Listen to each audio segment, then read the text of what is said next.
Yo, Graph and Hammer show, baby. Let's get it.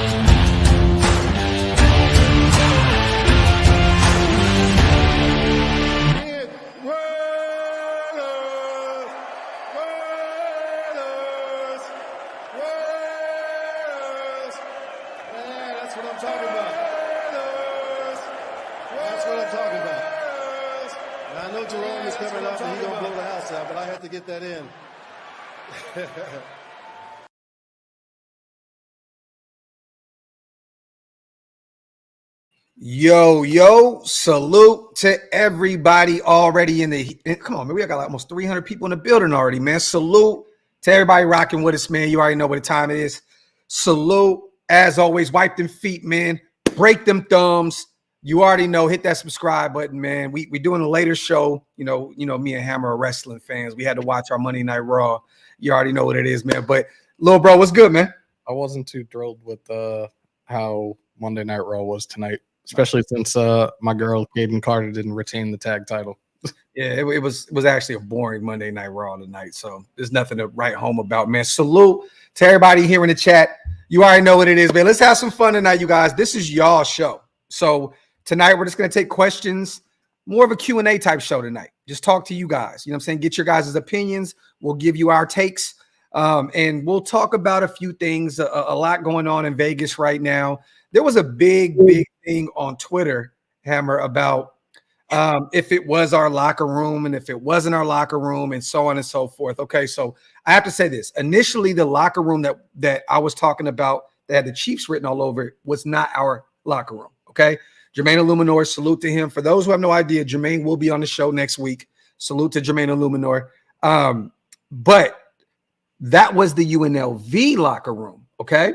So today, Hondo, Vinny B, all the beat writers were taking videos. And salute to my guy, Mike Dixon. He actually put up a video also and said it's not the Raiders locker room. Well, come to find out it was. So there's Chief shit all across our locker room right now. Their logos are everywhere. But, this is what happens, man, when you allow this type of shit to happen. You know what I'm saying? Like, moving forward, you guys, if we know we have a Super Bowl in Las Vegas, we have to play like our lives depend on it every Sunday, because this is truly a nightmare scenario. Looking at the end zones tonight, I don't know if you guys seen it. It was media night. The Niners in one corner, the Chiefs in one corner. It's just disgusting work, little bro. How you feeling, man? Have you seen all the craziness going on? Because everybody's going back and forth. It's UNLV. No, it's this, it's that. No, it's the Raiders locker room. And even if it is UNLV, you guys, it's in our building. It's in our building. So I saw the videos. I saw the back and forth between everybody on X, and all I could do was just sit there and laugh. Like, look, it is what it is. There ain't shit we can do about it. The Super Bowl is in our house, and two teams that we hate more than anything else are playing in our house. Just so happens the one that we've had the longest rivalry with gets to hang out in our locker room, use our practice facilities. It is what it is at this point. We got to get over it, though. And Mark is running up a bag. So salute to Mark Davis. And I love that they actually covered up our floor so no one can step on the shield. I don't know if anyone's seen that. They like put a gray carpet across our entire locker room and made sure that no media, no Kansas City players and nothing like that, they can do anything to our shield. I don't know if people know this, but there's a thing in the locker room that if you step on the shield, you got to hit push-ups. You know what I mean? So I think that, with a bunch of people coming in from out of town and not knowing how we go about our business in our locker room, it was smart for Mark to actually cover it up. Salute to Robert. Cody and Reigns back on, I guarantee. Me too. Me and Hammer were just talking about this behind the scenes. I think that Triple H right now is definitely working everybody right now. Right now, the fact what? I said what really sucks right now is I could have been out there this week for the Super Bowl for like media interviews, all that stuff. I was supposed to go too, and I refused to go. We could have went to the WrestleMania press conference, man. It's in yeah. Vegas. there. Yeah, So I know. But you know what, man? At the end of the day, I wouldn't. Why would I go out there and spend my hard-earned money, right, to watch the two teams that I hate the most out of anyone in the NFL? It just makes no sense in the world. I wouldn't have any fun. I'd literally have to watch one fan base celebrate afterwards. I'm not doing that, bro. Like, I'm not going to a place where we call our second home, where a lot of times we have a lot of fun out there. We get an opportunity to watch our team.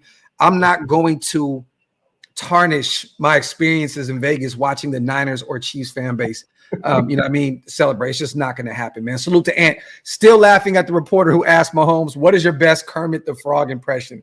I seen that, bro. And I started dying.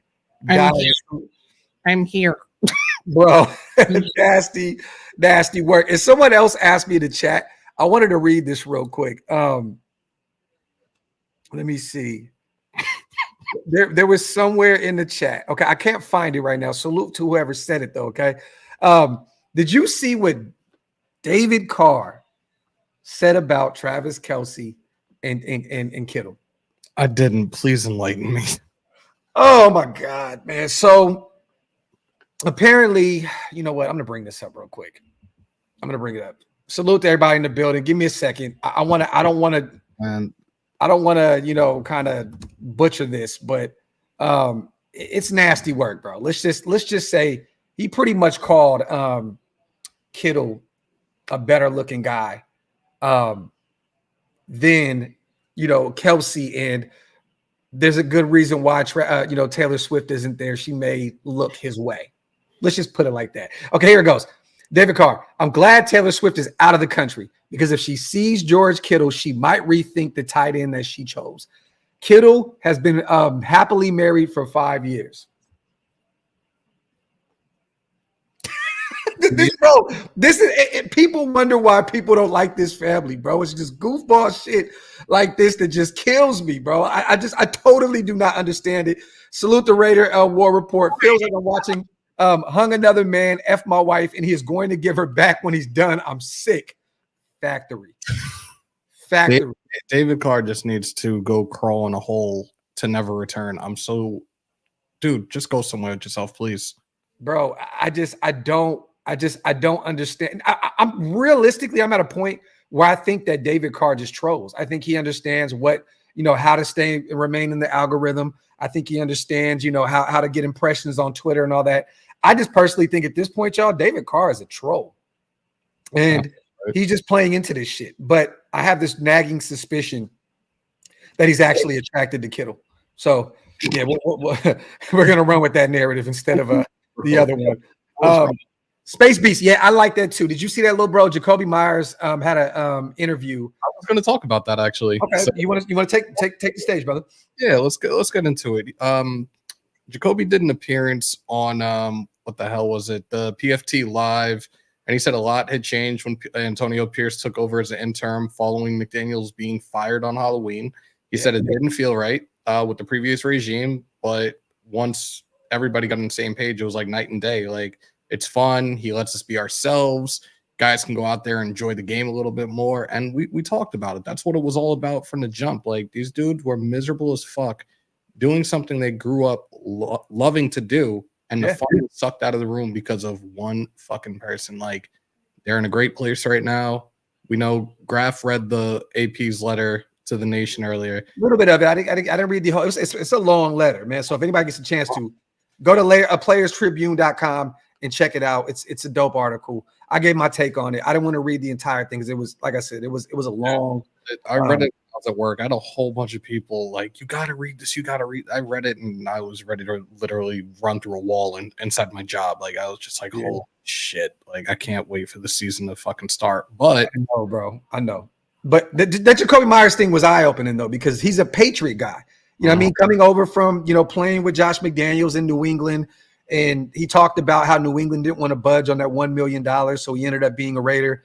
And it pretty much, he basically said once Josh McDaniels left, it was like a sigh of relief. You know what I mean? Everything changed when AP took over. And that's a good thing, man, because it's not only Max that is saying this, or Robert Spillane or Marcus. Certain people, have publicly spoken highly about AP and the hiring. And more players are starting to do it. Jakobi's just the latest. You love to see it, man. This is a guy that's going to play a big role within this offense with Luke Getsy, man. I'm excited to see Jakobi moving forward in next season, man, because you know what, he had 800 yards and he had like 8 touchdowns this season, I believe. I think it was a career high. So I think he can build on that. You know what I mean? I know this is going to be like a run heavy type system, but they're going to throw the football too.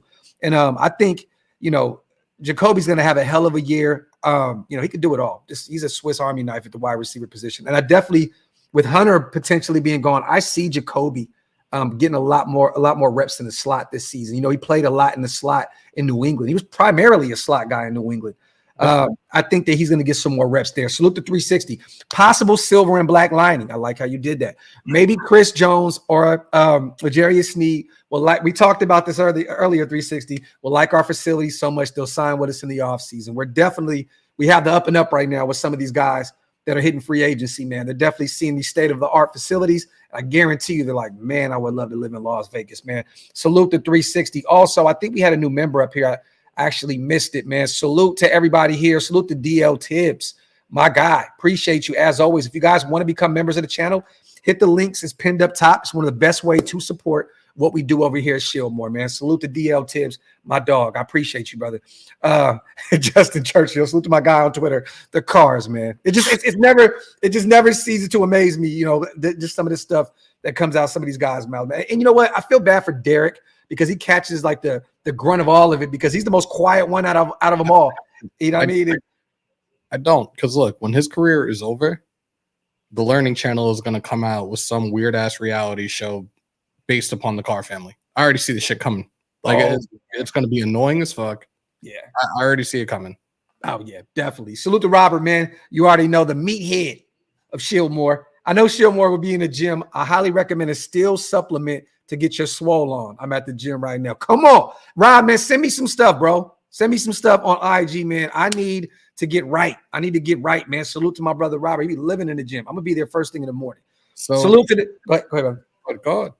No, you got it. I wasn't finna say shit. So Matt Miller put out a mock draft today on ESPN. He did this earlier today, and they are having like the first 64 picks. Ooh, put it up on the screen. Let's go. You want to do that? Yeah, let's do that. Let's go down a list through every single team. And who was it again? Matt Miller. I actually like Matt Miller. So this is actually cool. Okay, let's go across the other teams as well. I want to see where he has them going in what direction, because then we can kind of pinpoint where we might be able to trade up in order to go get our guy. Yeah, I'm telling you right now, you're going to be stunned as fuck to see where we go the first, like who we draft the first 2 rounds. Like it is disgusting. So this might be ugly as shit then, huh? So it sounds like JJ McCarthy is going to be a Raider in this mock draft potentially. We shall see. We got all right. Okay. And I don't know if you guys seen it. We've talked a lot about Caleb turning down Chicago, saying I don't want to go there. Salute to Adam Schefter. He had a really good interview where he kind of broke this shit down a little bit. Did you see it? He basically said he doesn't have any representation at this point. He doesn't have an agent, and it'd be difficult for him to say, I'm not going to Chicago. He still has him going to Chicago at number 1. So I can still see this unless he goes to get some representation, which I think he will. Drake May to the Commanders makes sense. North Carolina, very close connection right there. Damn it, Jaden Daniels goes to the New England Patriots. And I can see that, this is why not? This is why, like, and I sent you a couple of them today. This is why I've been messing around with the mock drafts and kind of trading up, because it kind of forces their hand. They still need a receiver too. Every time I've traded with Arizona, the Patriots always seem to take Marvin Harrison Jr. and we get our guy in Jaden Daniels, but that's not going to happen. There's no way in hell they skip. Hold on real quick. Go back up real fast. Real quick. So Arizona takes Marvin. I think everybody has him going there. Yeah. Jared Mayo goes and gets his guy, Jaden Daniels. It's a new day, new era in New England. The Chargers, I can see them taking Malik Neighbors because of Keenan Allen getting up there in age. The receivers have not been able to stay healthy for shit, bro. And you know what I mean? With them, that team can never stay healthy. No, but they're going to have to free up some money. They're like $4 billion over the salary cap right now. So Harbaugh is going to have to find a way to get rid of some of those veterans like a Khalil Mack or a Bosa, and then free up some more money with maybe a receiver or two. And I can definitely see them moving on from a Keenan Allen, who's getting up there in age. The injuries are piling up, and going to get a Malik Neighbors, who I think probably is the second or third best wide receiver in this draft. So I could see that.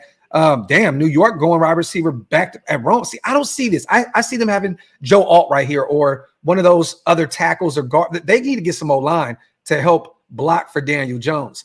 I can see they need a receiver, but there's some receivers in this draft, Hammer. They can get one in the second round. Mm-hmm. You know what I mean? So why go Rome here? And I love Rome. Don't get me wrong. I think he's a monster out of Washington, but to me, that's a reach. Go build the trenches on the offensive side of the ball and help your quarterback that you just paid $50 million a season. But that's a good thing, because maybe you can look at 6 and say, maybe we can trade up right there. Titans, Joe Alt, I can see that. They need some O-line help to potentially block the Mayo man, or who else they have over there? They have Tennessee you're talking about? Yeah, who do they have over there in terms of their O-line? I can't even remember right now. Yeah. I could say that I paid attention to Tennessee once upon a time, but not anymore. My cousin was their receivers coach, and he is now gone. He's with Carolina. So, well, either way, they got the Mayo man and they got the third-year kid out of Liberty, Malik Willis. So I don't know where they're going to go in terms of the quarterback position, but I can see them getting a tackle. So I was reading something earlier about that with Callahan now being their new head coach. He is like incredibly excited to work with Will Levis. Yeah, that's what, like, they're not going to go anywhere with that. They're going to stand pat with Levis, and he's going to be the face of the franchise moving forward for the years to come for Tennessee.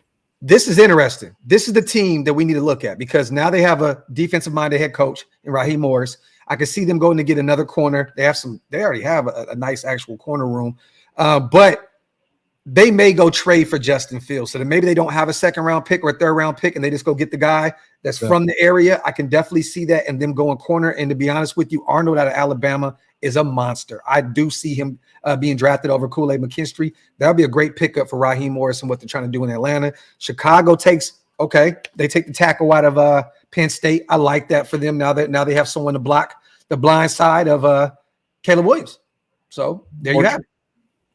I'm still convinced it might be Drake May. I think they're going to flip.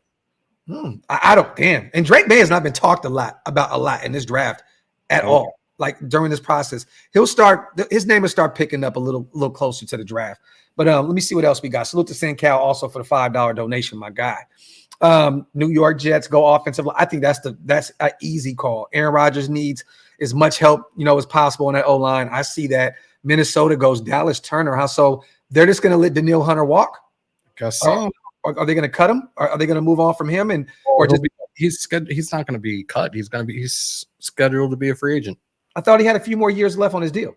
Hold on, bro. I don't think he's a free agent. Right too. It says Danielle Hunter is a free agent. I think they may be wrong though, because I know that they reworked his deal. I saw the article that they put out last week for the top 50 free agents, and he's on that top 50 free agent list. So he's an unrestricted free agent 2024. Yep. Okay. All right. So I for some reason I thought that he had more money on the books, but he has extra salary. So the way that they did his deal is structured it. They spread the money out. So he'll be paid regardless in 2024 and 2025 if they, once he walks. So I think they have a cap hit of 14 mil this year, and then a cap hit of 7 mil in 2025. So that's the reason why I was a little confused. But that would be a nice little duo right there if they kept Danielle Hunter and had Dallas Turner. That'd be nice. But I see them maybe taking a quarterback here. I've heard that the ownership and I've heard ownership really wants to bring Cousins back.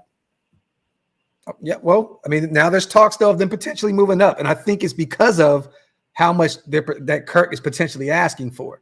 I mean, the asking price is a little insane. 35, be 36 this year, coming off of a devastating injury. I don't know if they want to pay him that kind of money. And then they just drafted a kid out of BYU a year ago. I think they're going to move up. I think Minnesota's going to be a surprising team during the draft process. Just tag him. He that's how he's made majority of his money throughout his career anyways. Yeah. No, you're right. Interesting right here. The Broncos take Bo Nix. I've been saying it though. I've been saying it. Like this is why we need to find a way to move up even if we're not getting Jaden Daniels, we got to find a way to move up because we can't let this right here happen. Yeah. So Bo Nix is there. Then we take JJ McCarthy with Michael Penix Jr. still on the board, huh? So Yep. let me see. The Raiders have new general manager Tom Telesco, and from, like I said before, from what I heard, Tom wasn't a fan of JJ McCarthy. So I don't know, if this happens, but hey, could be smoke screen. I don't know. New Orleans takes Brock Bowers. That'd be interesting. Match him up out there with what they got going on with Kubiak being their offensive coordinator. They still, man, that would be a nice pickup right there for DC down there in New Orleans, man. Have his little security blanket. Yeah, Jared Verse in Indianapolis. I can see that. Young DE. Seattle. There goes your boy. I can see that. That's a Seattle move, but I don't know if the Pete Carroll-less Seattle Seahawks still move the same way, but that's definitely a Pete Carroll move. But sure. Mike McDonald is another defensive-minded head coach, so yeah, probably going to happen. We shall see. Jacksonville right here. Okay, they take a corner out of Missouri. I like him too, the Enos Rakestraw. Actually, you know what's funny? Scout put me up on him. I actually checked out some of his tape. This dude's a dog, bro. I didn't even think he was going to be a first-round pick. But he's rising up a lot of people's boards. He's a nice corner out of Missouri. Brian Thomas Jr. So there you go. Cincinnati gets T. Higgins replacement just like that. They take Brian Thomas Jr., another LSU guy, to match with their with Jamar Chase. That's dope. I like that. The Rams. Yep. See that. Can definitely see that. Pittsburgh goes O-line. They need some help. So they take Mims out of Georgia. Okay. You see the reports about Le'Veon Bell wanting to make a return, and there'd be only one team that he'll play for? The Pittsburgh Steelers. But guess what? They already have 2 or 3 running backs, man. They he ain't going back. That man will not be anywhere near there. Oh, man, the Dolphins. So at this point, do they keep Christian Wilkins, franchise tag him, and have him next to Newton? Or they just let Christian Wilkins walk and just draft Newton? They're going to let Christian Wilkins walk. Ooh, and then that's a guy that we need to keep an eye on in terms of free agency. That would be a sneaky pickup for the Miami Dolphins. Wilkins is one of the guys that I've had in my top 4. I got Chris Jones, I got Justin Matabuki, I got Christian Wilkins, and Leonard Williams. So I'm not surprised there. And remember, you guys, the Patrick Graham connection with Leonard Williams, I can definitely see that being a realistic option. So, okay, damn, the Philly gets even greedier at the corner position with Quinyon Mitchell. Wow, that is a monster, bro. That he would be great in Philadelphia. They got a bunch of young corners there. They just took the young kid out of Georgia a year ago. He hasn't got a chance to develop yet. Kelly Ringo. Like, they got some nice pieces over there that they're going to continue to develop. Nice pick. Oh, Kool-Aid to be a monster. If Kool-Aid goes to the Texans with that defense, have a scary fucking secondary. Yeah, definitely. Dallas takes Keon Coleman. Salute to my brother Paul. Now, see, Paul would love this because Paul lives in Dallas. Yep. Do you understand if Keon Coleman gets drafted to the Dallas Cowboys? Hey, Keon, I would love to see you go to Dallas. We can go out and kick it, have cigars, and vibe out with my brother Paul. I would love that move, and I know Paul would love to have a client be local like his brother Keon Coleman would be. I like that. Cooper DeJean to the Packers. What does that signal that they're potentially going to move on from their all-pro corner out there? Which one is that? Come on, man. One of the best corners in the league. Please don't tell me you're talking about Jair. Bro, Jair, there's already talks about them potentially moving on from him. There's so much money on Alexander's books, and then he put something out there that sounded like a goodbye. He's also an immature little prick. Like, I'm not dealing with that kid. That kid is a headache and a half already. I would. I don't give a shit. But Cooper DeJean will be a great pickup for the Packers. Tampa Bay, they get the guard out of Washington. That's a hell of a pickup for them. They still got to build that offensive line, which I think Baker will be back over there. He'll probably sign an extension, 2-3 year deal. I can definitely see that. Will be back, and it's going to be on a $40 million annual. Yeah. I like this pickup for Arizona a lot. So they get Marvin Harrison Jr., the best talent in the draft, and then they go get a Latham out of Alabama to help block, for Kyler Murray. I love that. That I think Arizona potentially has one of the best first rounds in a long time if this is the way it plays out for them. That'd be sneaky for Arizona. Ooh. Oh wow. Yeah. Guess who's going to fall in love with that? Josh Allen. Yep. Josh Allen would love that move. This is an all-pro talent, you guys. I'm telling you, Jackson Power. He is one of my favorite players in this draft now. Going back and watching him more and more, bro, he is probably my top 5 favorite players in this draft. I I messed around today, and I was I took our second round pick and tried to move up to the late first to try to get Jackson Powers-Johnson. Like, this is one of my favorite centers in this draft. Dog, could you imagine Latu going over there to Detroit? They're going back to the NFC Championship. It's a wrap. With Aiden there, with Hutchinson and Latu, I'm like going to die. dog. They're winning that division again.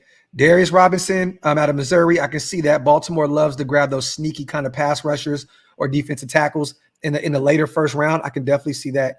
The Niners cleaned up their O-line a little bit. This hasn't been the same O-line that it has been in recent years. So Jordan Morgan out of Arizona, that's a sneaky pickup right there. Okay. And then the Chiefs take Xavier Worthy, your guy. Ooh.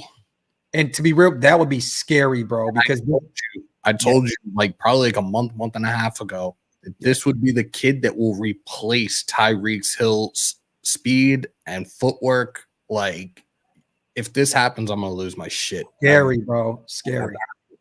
And his hands are more of a sure thing than most of those receivers in Kansas City. The guy can catch the football, yak monster, speed demon. He could do it all. That would be a cold pickup. Great return man too. Like, please don't let that happen. So that means that he has Kansas City winning the Super Bowl. Okay, round 2. Carolina takes and he was beating the Senior Bowl down, bro. I don't know if you got a chance to watch the kid out of Georgia. Lad had a hell of an experience out there in Alabama Senior Bowl weekend. He was killing it. So that'd be a nice pickup for the Panthers. They need some weapons on the outside to give to Bryce. I can see that. Let's keep it moving. Let's see what we got. Salute to Raider Markey. Also, we will really draft a cornerback before we draft a quarterback. Hey, knowing the Raiders, man, anything is possible, Markey. Salute to you on a $5 donation. All right, let's get to Patrick Paul. Great pickup for the Patriots. I don't know if you guys got an opportunity to really watch him out of Houston. Guy's a monster. He actually would look really good also out there at the Senior Bowl as well. So that'd be a great pickup for them. Nate Wiggins, Arizona. I like that. Nice pickup for the cornerback room. The Commanders get Chris Braswell, the DE out of Alabama. Okay. Chargers take Edrin Cooper. Shit. That's a nice little pickup for them, bro, in the second round. Mitchell, wide receiver out of Texas, another one of your guys. Goes to the Titans. Nice pickup for them. The Giants finally go get some offensive line help. They get a guy from Duke to help protect the guy from Duke. They go get Graham Barton. That's kind of weird. It is weird. It definitely is, bro. I don't really see that going there. I don't even think that I have Graham Barton as a second-round talent. But the Giants may reach here. I don't know. Salute to Midnight real quick. I'm going to be honest. Nobody really don't give a fuck about the Carr family except Raider Nation. And that family knows that, and it really only pisses us off because they want to live rent-free in Raider Nation. F them. Salute to Midnight, my guy. That's facts, though. That's facts. Let me see.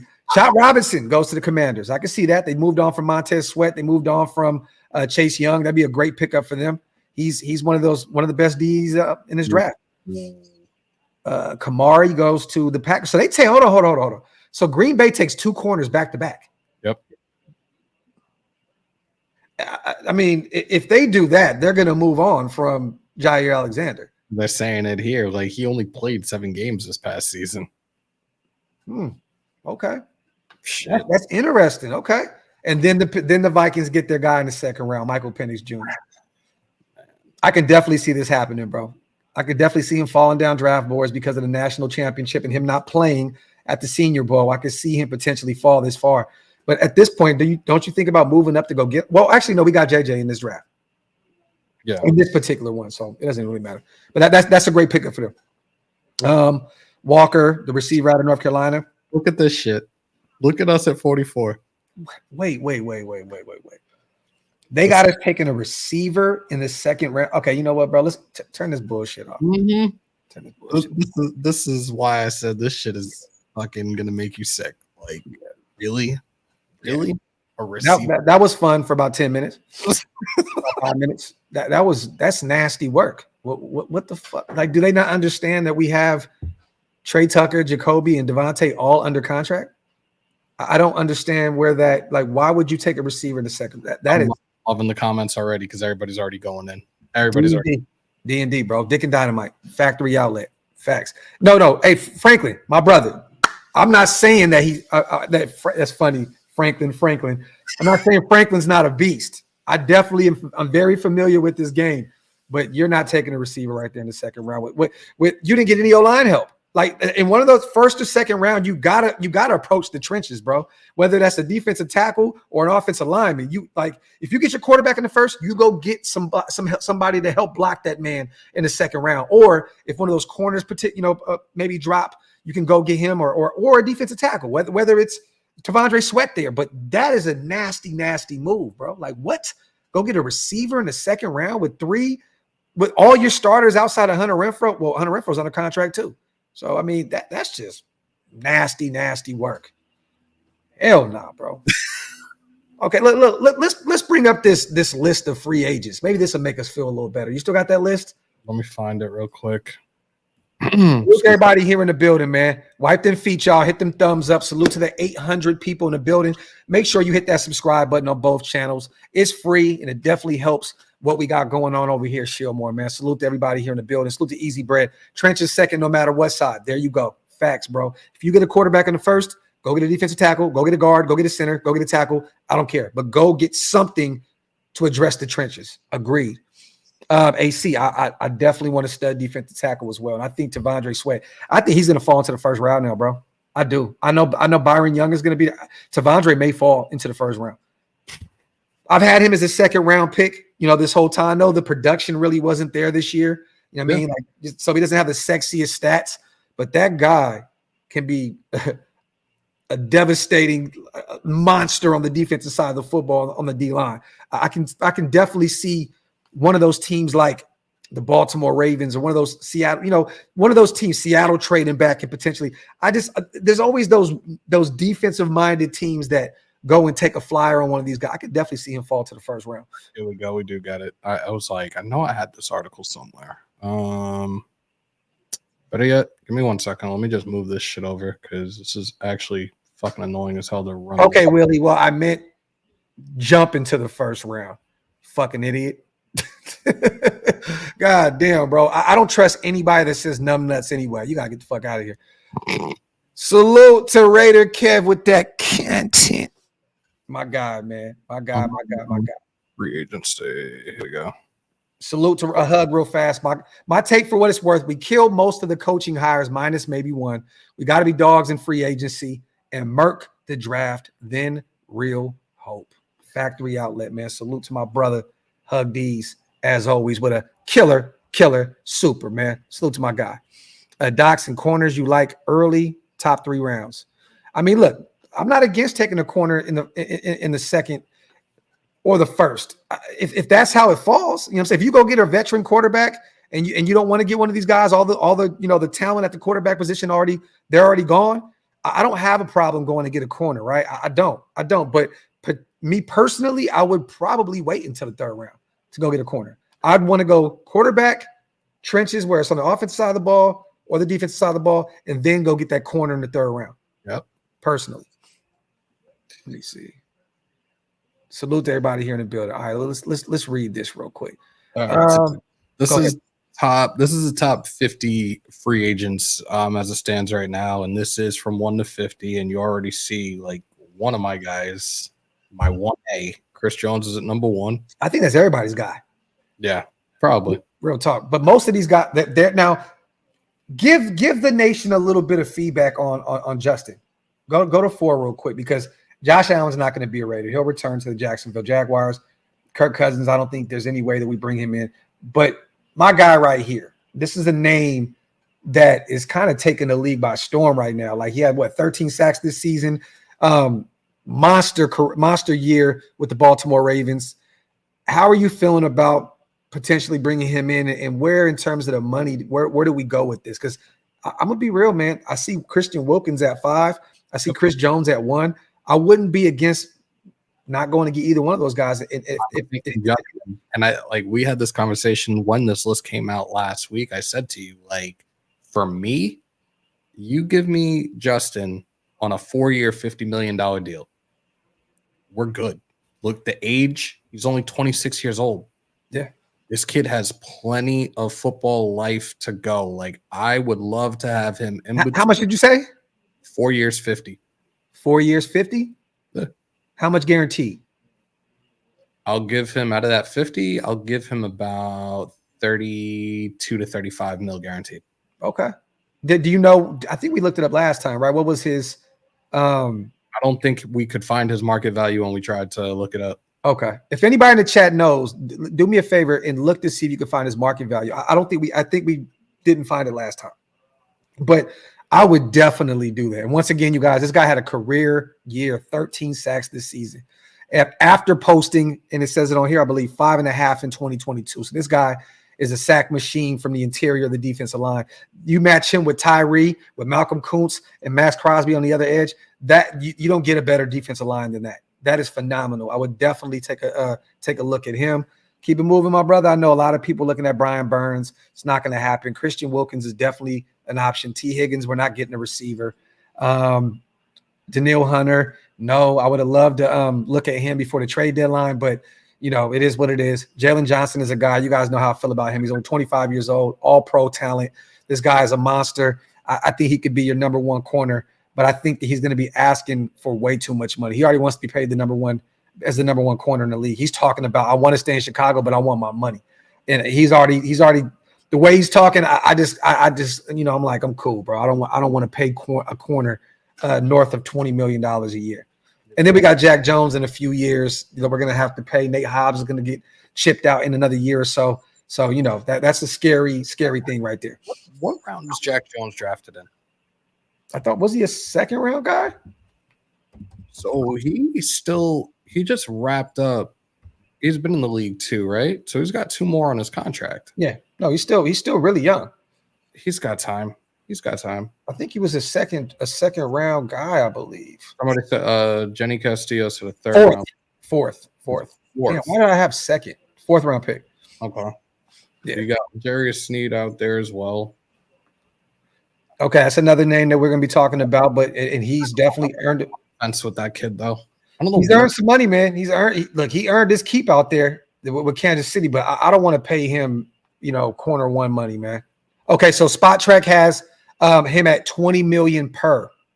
Space B said, the young pup out of Baltimore. I'm gonna be honest with you. I'd pay that. You got to pay 30 to Chris Jones. This guy's 26 years old. I'm gonna give him a 4-year, $80 million deal with about 45 mil guaranteed. I would do it. I would do it all day. I like that. These other guys, I'm gonna be honest. We can go over this list: Mike Evans, Baker Mayfield. None of these guys fit what we're trying to do out in Las Vegas right now. Robert Hunt is a guy we talked about. I would definitely bring him in at the guard position because we're definitely going to be drafting to fill that offensive lineup. But we got to spend some money in free agency, and I wouldn't be against bringing in a Robert Hunt. He had a good year for them, man. 6'6", 322 pounds. Yep. I would definitely bring him in. 28 years old. I think that's a perfect.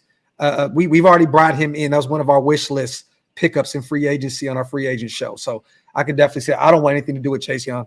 No. He shit the bed. Leonard Williams is another guy that would be a cheaper option than the young pup out there in Baltimore. He wants to be here. He's a little up there, more up there in age at 30 years old, but a guy that can still be a reliable defensive tackle, and you can actually kick him outside. I want him out here too. I want him as a Raider. Hey man, so what? You want to go get both of them? Shit, go put $40 million on the books for 2 defensive tackles. That ain't at that point, you got to kick Tyree back outside or something. I don't know what you're doing. Bryce Huff, a guy that we've talked about, and this dude is more of the Khalil Mack type in regards to being that hybrid, plays the edge and outside linebacker position. Yeah, I think he's going to be commanding a lot, and it's another young kid too. It's gonna be tough to say what they're gonna do, but at the same time, like he's a 3-4 outside linebacker. We play a 4-2-5. He's not gonna fit the system. Yeah, I see him going to potentially the Commanders. I can see them going to and paying him. Like I said, they let Chase Young and Montez Sweat go. They'll probably draft another edge rusher and then bring him in. They still have Jonathan Allen over there and some nice, defensive tackles. They got some pieces on the D line. I can see Huff getting paid a nice chunk of change to leave the Jets to go to the Commanders. Hell no, you're too old. None of those guys. And missed 33 games in the last 4 seasons. Fuck no. Yeah. Jonah Jackson. Jonah Jackson, I wouldn't mind. Yeah, he fits a need. You know what I'm saying? But I personally take Hunt over Jonah at this point, even though I think Jonah's a little younger, right? 26, 27 years old, something like that. Calvin Ridley. I didn't know that Ridley was already 29 years old. I'm good. Kevin Dotson. That's another sneaky name. Only 27 years old guard. Another guy that we could potentially look at. Kyle Duggar. We don't need Duggar because I think our safety room is intact right now. Yeah. Let me see. He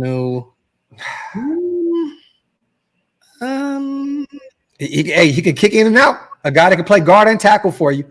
Yeah.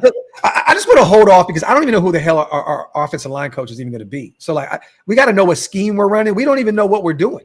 You know how many people have been asking me over the last 24 to 48 hours who our O-line coach is? I'm like, we don't have one right now. Yeah. And we actually, technically, ink is not put to paper yet. Getsy is not our offensive coordinator yet. And a couple of hours ago, Dan Quinn fired Eric Bieniemy. Yep. Something to think about, guys. Until the ink is on paper, still something to think about. Salute to Shadow Fox, our guy on the $2 donation, our brother. Salute to Hafi as well. What DT has the most ill intent? Chris Jones. I go, okay. I would say Chris Jones because he's staying in the AFC West and he's going to want to fight his former team. Be insane.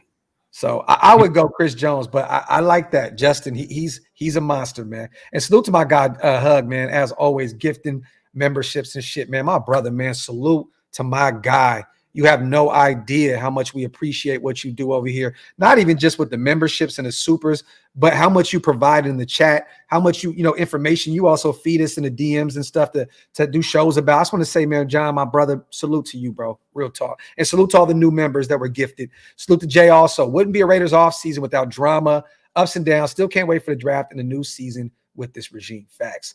And go ahead, hold up. Rick L. Not really changing my tune. Like I said, the backstory, the off the field incident was where I thought that Mark Davis would draw the line and be like, no, he's not coming here. But apparently they've reached out to him. So if it happens, it happens. It's not me saying that I never wanted it in the first place. It's because I don't. Okay. It's because I don't want shit. It ain't got nothing to do with what he did off the field or anything. I don't want Eric Bieniemy. I'm not a fan of his work. So I'm cool. Me personally. And I know we've had a conversation with him. It came out the other day that we have spoken to Eric Bieniemy about potentially coming in to be our offensive coordinator, but I'm good. I'm super cool. This is the guy that I talked about last week when it came to Loom, that if God forbid it happened, that's who he would be replacing in Cincinnati if that were to happen. You know what school he went to? Where did he go? I could be wrong, and there may be a reason why I said that to you.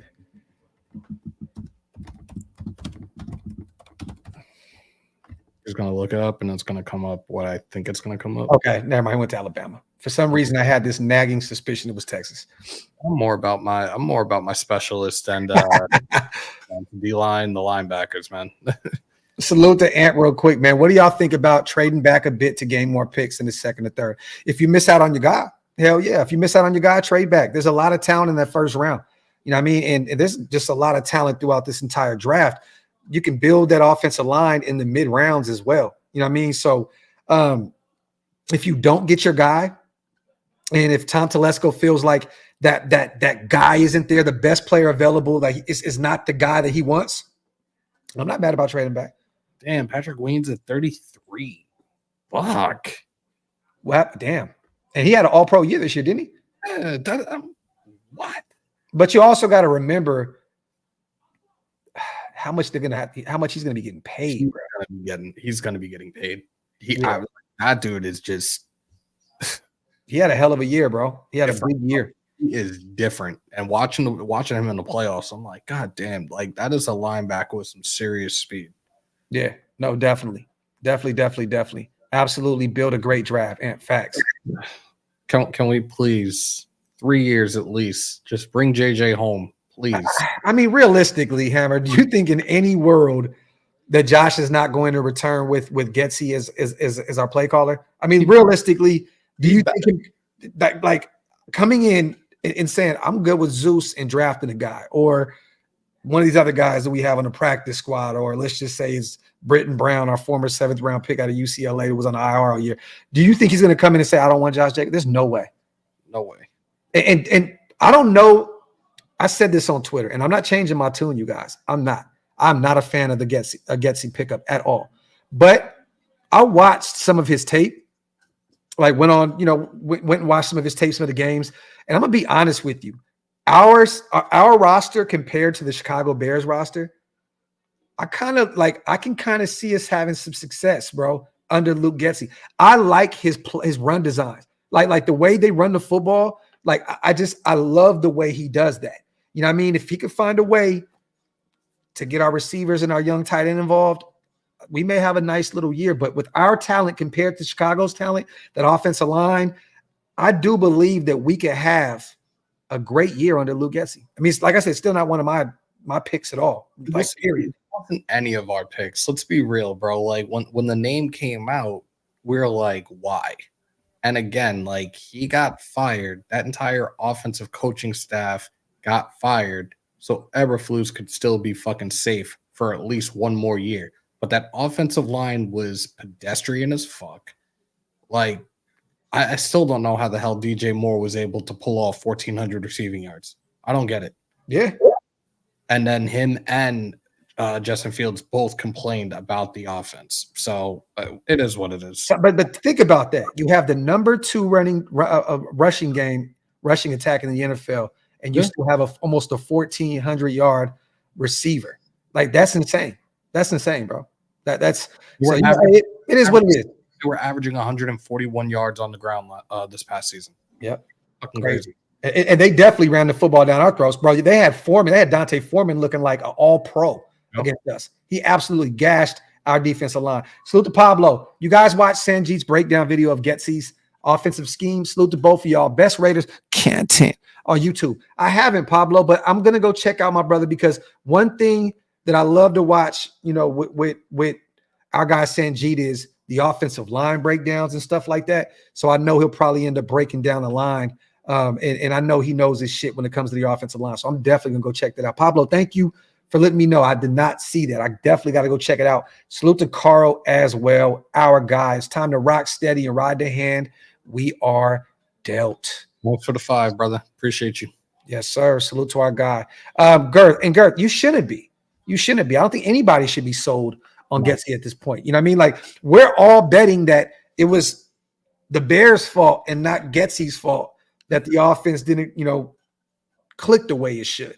You know what I mean? So at the end of the day, man, we just got to take this ride and see where we're going with this shit, man. It is what it is. I don't really know if there's anybody else here that we can look at, bro. I mean, is there anyone else? I mean, none of these guys fit. Kevin is old, 34 years old. Trent Brown, definitely not. We know we're not going that route. Frankie, no. Connor Williams, potentially. That's a Texas guy. That's your boy, right? From Texas. Yeah, and I would consider it, just again because we need a center. Like, if we decided to go that route and get a center in free agency, then we can think about something else in the draft, like another position to go for. Damn, Graham. Well, shit. Hey, man, I'm going to check it out anyway, man, just to support my brother Sanjeet, man. But that's hilarious. Yo, it was a great breakdown from Sanjeet. Salute to James Moore, my guy in the building, man. Let me see. Yo, Pollard is going to be gone. Hey, man. Hey, Clowney had an interesting year, man. I know he's getting up there in age. He had an interesting year. Pollard, no. He had the Cowboys' run game was atrocious this year, bro. I have an idea right now. Now that I'm thinking about it, I have an idea who's going to be the next running back for Dallas, and it's going to be another running back out of Texas, Jonathan Brooks. I can see that. Granted, he tore his ACL. He'll probably be back like midway through next season, but they may go that route. He's, I believe, as it stands now, he's still the first best running back in this draft class. I like Brooks. I like Josh Uche as well, another guy that was tied to us before the trade deadline, only 25 years old. He did have a breakout season a few years ago. He had like 11, 12 sacks. That's a guy that I would definitely take a look at to add some extra firepower to the edge room. I know we brought back Janorius Robinson on like a 1-year deal. You know what I'm saying? But I still would like to. You can never have enough pass rushers, especially when you're aiming for Patrick Mahomes and Justin Herbert. You know, I mean, we don't know who Denver's going to have at this point. So it'd be interesting to see if we can bring him in. He's 25 years old, young cat. Levante David up there in age, 34 years old. Austin Eckler, be interesting because Tom Telesco brought him in, but Josh Jacobs is the younger version. There's no reason to go get Austin Eckler. You see the decline, though. Yeah, you do. 0.3 last year to 76 scrimmage yards. Hell no. Dude can't stay healthy either. Nope. I'm good. And he's everybody's been asking me about Uche. Now I see why. So, yeah. I like that, Q. Uche is literally Kuntz. Okay. Yeah. Okay. I like that. Salute to Angelo as well. Jackson Power Johnson, Oregon center, is the best center for the Raiders. He can also play guard. If he could drop to number 44 as our second round pick, I don't think there's anywhere that he falls to the second round. First. He's the first bet. Like, he's the top ranked center in this draft class. He's going to be off the board towards the late first round. Yeah. Nick, it's not that I'm saying people, let's just keep it a beam, man. Like, can we do this? Most players that hit that 30-year-old threshold, they do start kind of losing a little gas. I mean, there's certain players. Khalil Mack is still balling, had a career year, but we're talking about certain positions, especially the running back. You know, Austin Eckler's 29, he'll be 30 years old. Like, do you want to go out and get a 30-year-old running back when you can just pay Josh Jacobs and bring him back? He's still young, or just run with Zeus or draft one. Me personally, I don't want to have a running back on the wrong side of 30. This is not the same Raiders team, you guys. They were bringing in the likes of Marshawn Lynch's at the end of his career, or the Doug Martins of the world. We're not doing that anymore. Like, this is a young man's game at the running back position. I don't want to go out and get an older guy. The value of the running back now is so depreciated as well. Like, there's certain guys like Eckler has a lot of wear and tear, man. That is not a guy that I would take a flyer on in free agency at all. No. And we know Tom Telesco got him as a UDFA with the Chargers, so the connection is there. You know, you can hear the talk, but why bring him in for what? When you already have a guy that led the league in rushing a year back. You guys already know how I feel about bringing Josh Jacobs back. I'm okay with drafting a running back and having him and Zeus be that 1-2 punch. I'm cool with that.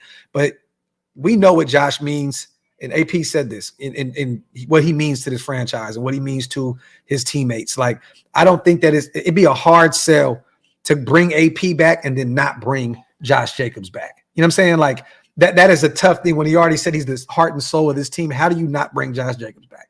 This doesn't make any sense. So, right grab, old running backs are out of the question, periods. Facts, S. Dot. You know what I mean?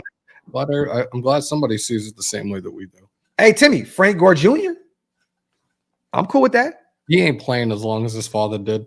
Hey, man, but I'm just saying, look at his tape, man. The guy has great vision. Like, dude, this dude can be one of the ones at the next level, man. He got the bloodline. It's crazy that Frank Gore's son and Jerry Rice's son are coming into the league at the same time. That's like 20 years older than Frank Gore, maybe even older than that. I think so. Give me one sec. I gotta send something real quick. All right. Salute to the chat, y'all. Let me see. JJ and Zeus give me Bo Marcus vibes. Salute to Matt. A running back is old at 28. Facts, Dirk. You ain't never lied, bro. Robert, hey, man, don't, you know what I mean? Don't threaten me with a good time, King. Sincere, high stakes, McCormick, man. I was going to actually say his name, too, so there you go. Overly excited. Yo, we got one of our brothers in the building. I just sent the bat signal up, and he about to pull up and shoot the shit with us real quick. Yeah. What's up, brother? Hey, man. Sorry I pulled up late. I know you guys started at 11, dude. I apologize. No, man, it's all good, man. Me and Ham are just shooting the shit, doing our thing, bro. How you feeling, man? Good, dude. Good. Yeah. I mean, so what you guys talking about? Well, you know what? Hey, Hammer, let's change the tone a little bit. I was so confused. I thought all of a sudden I'm looking at stuff and they're saying about this offensive coordinator from Chicago, and I'm like, I thought we had fucking, Kingsbury. Yeah, I was like, what the hell? What happened?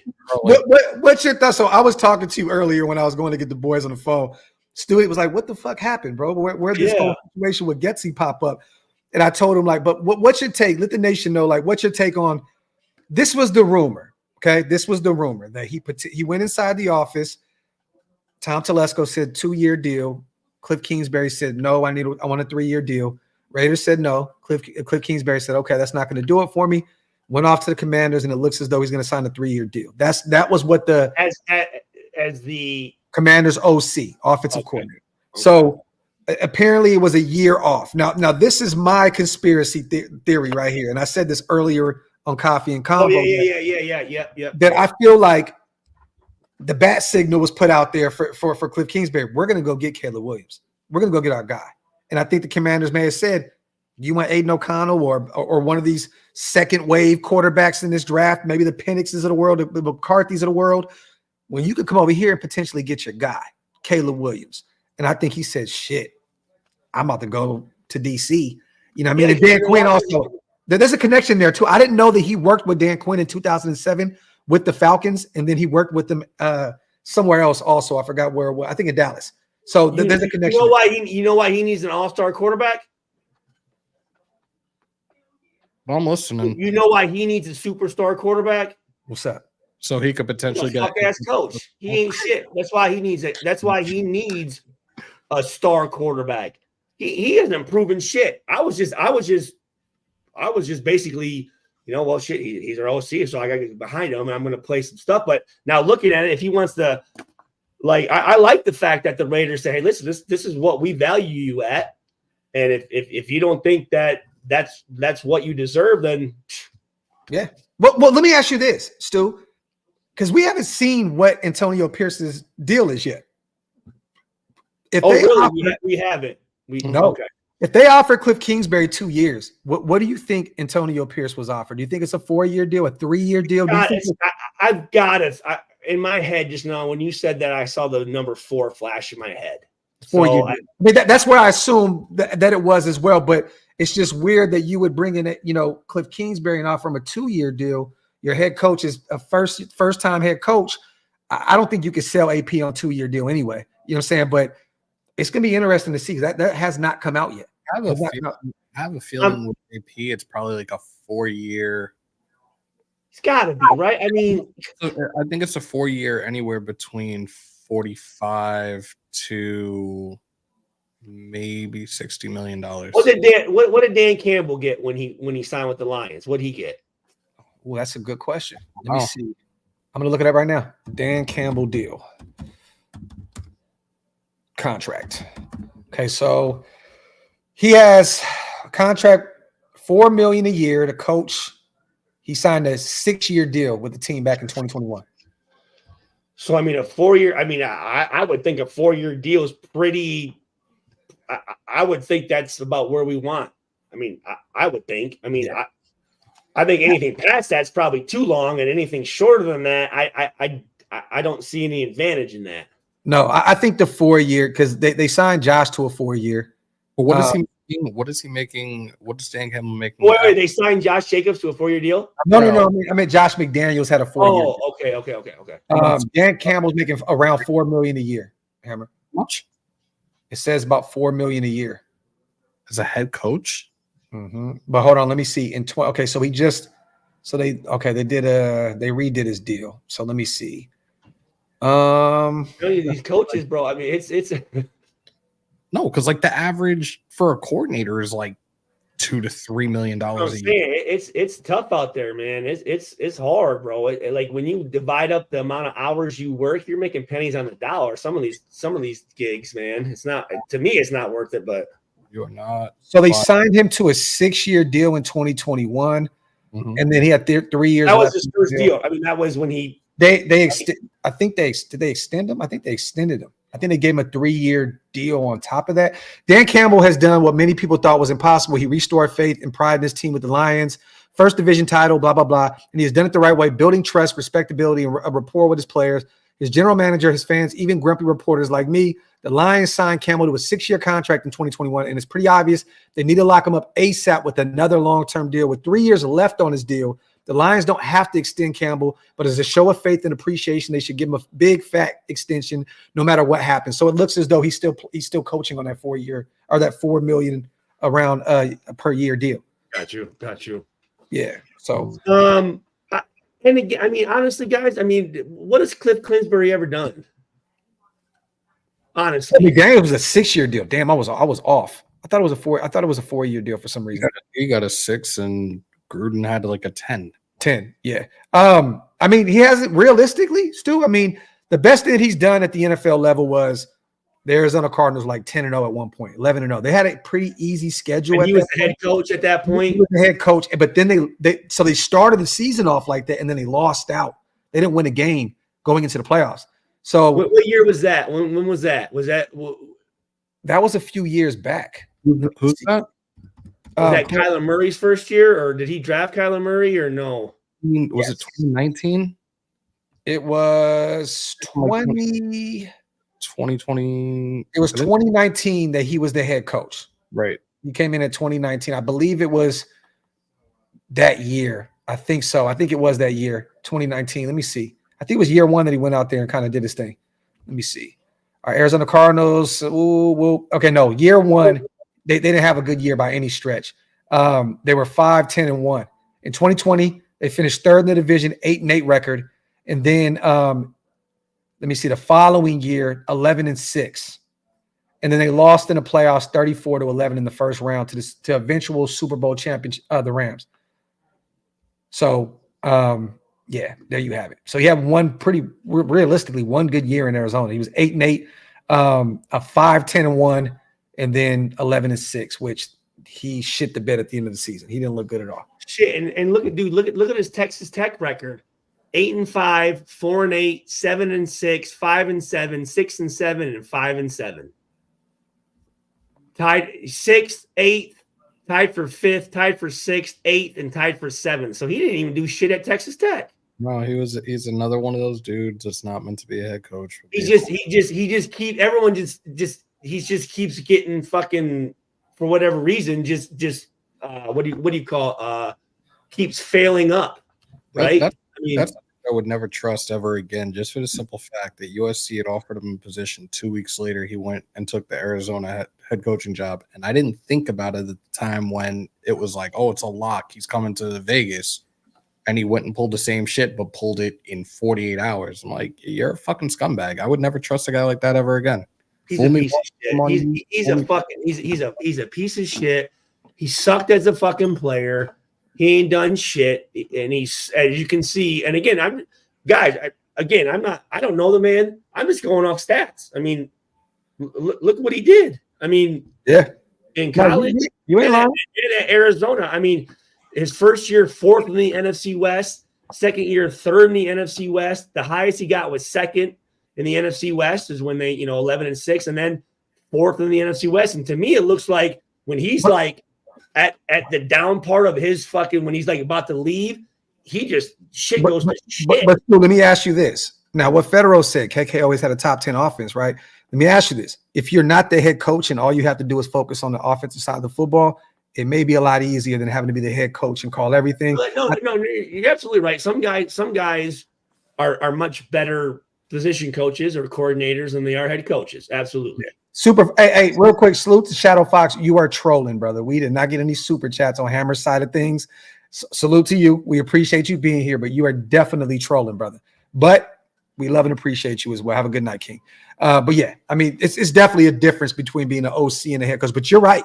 Looking over those shit that you just said, Stu, that is nothing but facts, brother. It's nothing but facts. But here's the deal. Like, I mean, again, if you think about him and you hear about him and the hype gets up, perception's reality, right? And also now he becomes like this guy that everyone wants and shit. And you're like, wait, hold on a second. Why? Yeah. Why do we want this dude? What the fuck has he done? Salute to Roy. Stu with a haymaker. Stupac's back. Stupac's back. Salute to my guy. I say get Jaden, trade back second round and load up picks and splash on the late rounds. Pause. And go get vet O-line player and a solid D-line player and FKC. Salute to our guy, Roy. So where are we at with the guy we got then? He's still no ink on paper yet, man. He's still not officially on offensive. It's just weird, bro. Like how does this happen twice? But like I said before, like, look, the enemy got fired hours ago, and now Kingsbury is in Washington. Something's not adding up right now. Hey, real quick, Mike Downs. Hey, real quick, salute my bad. When are we getting rid of Renfro? But I want to say this. Hey, Mike, man, keep your sobriety, brother. You know what I'm saying? He said, I don't drink anymore, so I can't even have fun at that. Keep your sobriety, brother. Salute to you. It is definitely a shitty Super Bowl, but I appreciate you, man, for the comment. Maintain that sobriety, brother. Hold in there, brother. Hold in there, brother. Yes, sir. But Hammer, what were you saying, brother? No, the shit would be enemy now being fired from Washington, and Kingsbury is now in Washington, and Getsy does not have ink to paper yet, being our official offensive coordinator. Something's not adding up at the moment. Eris, we need to get Tupac shirts. That would be so cool. Bro, we need to put Stu's head on Tupac when he's spitting in that Detroit Red Wings jersey. Oh, that would be actually Oh, you know what? It's a wrap. We're getting some Tupac shirts. It's over with. It is over with. Stupacalypse now. Salute to Hafi. AP's letter may have been a little PR stunt, but he was also telling us Cliff didn't want to be a Raider and AP wants Raiders. So what's his letter? What he came out with a letter? Yeah, very long letter, bro. Like, yeah. So I'm gonna send it to you for you to read it. Okay. I want to read it for sure. I think it's the same. He's pretty much just kind of repeating what he's been saying in pressers. Like, I grew up a Raider fan. This job means everything to me. I'm from Compton. Okay. I'm a real Raider. It just the same thing, right? It's just so. I said, you know, I love that he talks like this, but at this point, we got it. We got it, bro. Like at this point, like you don't need to do the like you don't need to prove shit. Like it's like you're trying to oversell. Like I'm already about to buy the truck off the lot, brother. Like you don't have to, because now I'm feeling like, do I even want to buy this shit? Like you're talking too much. Yeah, like you got the pussy, bro. You got the pussy. You got it. All you can do now is just fuck this shit off. Don't talk yourself out some ass, bro. Yeah, like you know what I'm saying? But we love AP, man. And people think absolutely. I think he's again. I think he's just again. He is just making sure that people know that he's doing everything he can for the best of the organization. You know what I'm saying? So I'm okay with it, but I'm just saying. I just want to tell him, like, you don't like I think the people you want behind you are behind you. You know what I'm saying? If people aren't behind you at this point, shit you're saying ain't gonna convince them at this point. So like let's just fucking roll. Okay, let's get it. Let's go. Yeah. But I do like the fact that they are, you know, they have a certain standard that they have set, and if you're not gonna comply with it, then go fuck yourself and fuck off. So I like that. that. Salute, man, to Timmy. I like this comment right here, you guys. It's a great Super Bowl. I sold my wife's old 1996 Steve Young jersey online for $500. Laugh out loud. I got that shit out of my house. Raider Nation for life. Yes. Actually, I do have to say this. One of my favorite throwback jerseys is the Tampa Bay #8 Steve Young, though. That is cool. Creamsicle. That bitch is hot. That bitch is hot like a motherfucker. Hey, ball, we definitely roll it. Hey, so how'd the Pro Bowl? Did anyone watch the Pro Bowl? NFC won. It was a fucking flag football game again. Who gave the best blowjob in that fucking game? I think they all kind of did. But either way, the NFC left with $88,000 a piece. I think the AFC guys left with $44,000 a piece. Shit. Yeah, just to go out there and play a flag football game. So Eli has beaten Peyton twice. He has beat him like Tom Brady twice, back-to-back years. It was terrible. Wait, whoa. Those guys are still playing in. They're the coaches. Oh, they're coaching. Oh, okay. Yeah. All right.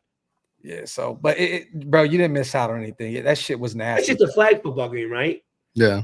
How'd like the quarterback game that was like Thursday. Like the only thing I remember seeing yesterday was DJ Stroud. I turned it off after that.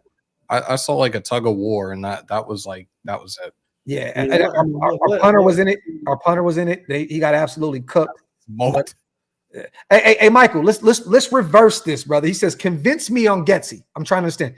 No. You convince me on Getsy. I'm trying to understand. You know what I'm saying? Bro, I can't do it. I can't. All I can say is AP and them like this guy. And one thing I did hear, Michael, and I know, Stu, this is a big part of the NFL, right, is interviewing well.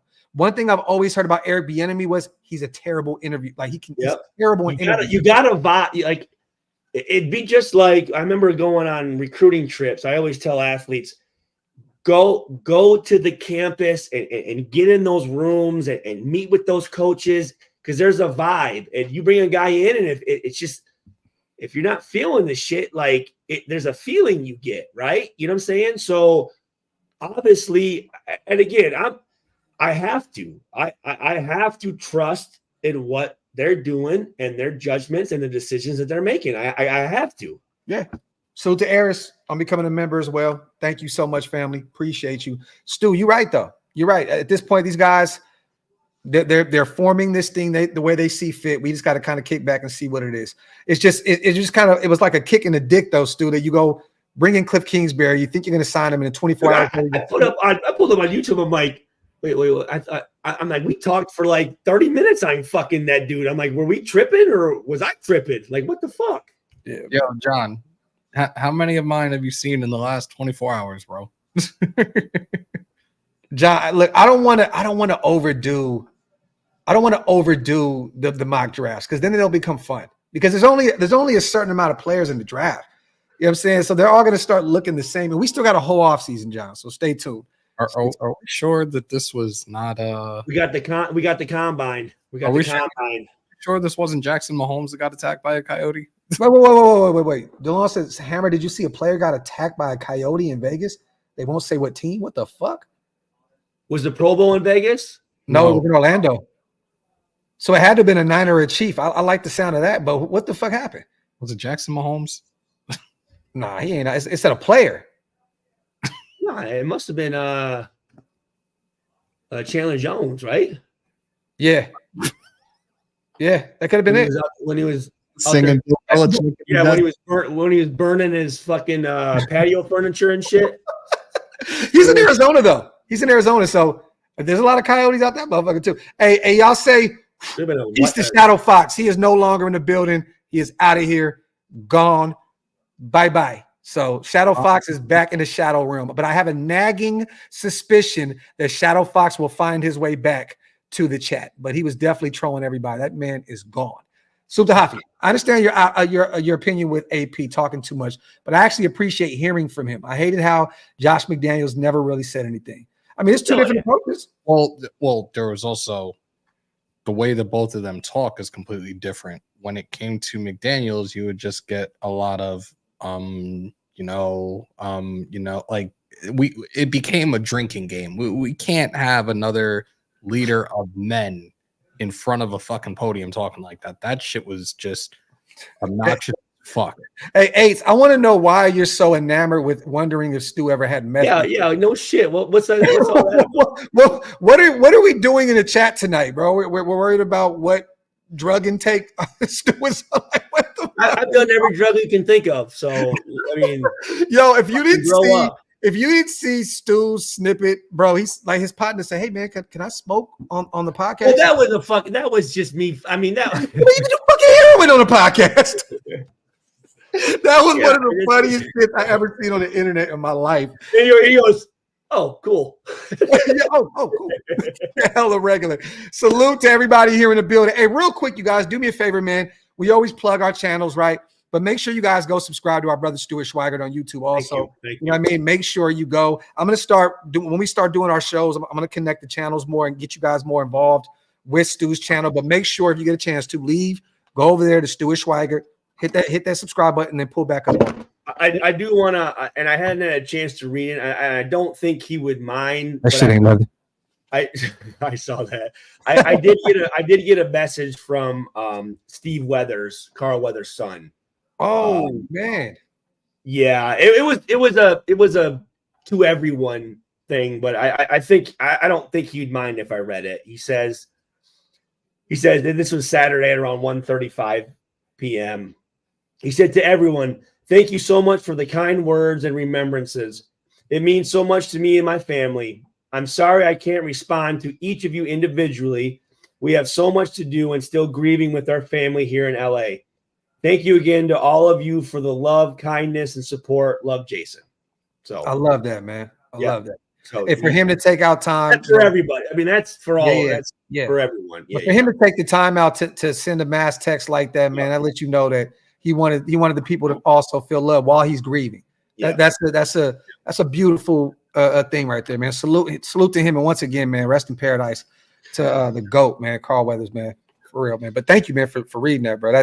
I was waiting on you to speak to him. I know at some point you were going to reach out, but I know you were kind of just allowing the process to kind of unfold first before we got there, man. So, John, talk that shit, bro. Y'all need to watch the Stu slander.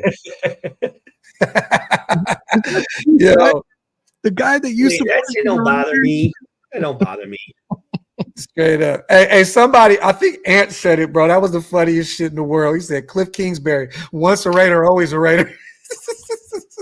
He never signed down on He never signed, bro. He never signed, but I love it though, man. What else we got to talk about, man? We're about an hour and a half in. Let's talk about Facts, the song Facts with what? The song Facts. You guys know about the song Facts. Straight out of left field, man. You got to know the song Facts, right? With fucking Tom McDonald and what's his name? Hold on. Tom McDonald. You know what Tom McDonald is, right? Joshy, that's not happening. Somebody said Tom McDonald in the chat, but Joshy, that's not happening, my guy. That is not happening. We don't have to. I know what you're talking about. Yeah. Hey, Kweli was fucking tripping though on the interview with fucking Pierce Morgan and Pierce Morgan and DJ Vlad though.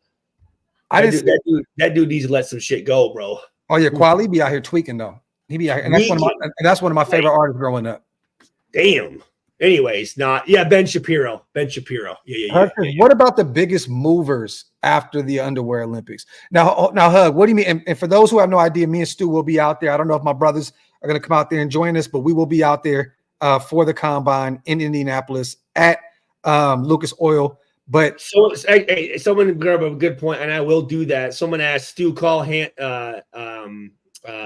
Hansen and ask him about Getsy. Ooh, yes. Oh, yeah, I will for sure. Hey, Steve, thank you for that great comment, brother. Real talk.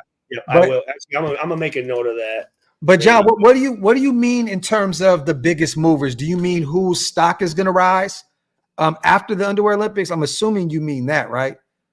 Is it because I mean the way Milton has looked, Joe Milton from Tennessee, he looked like shit at the Senior Bowl.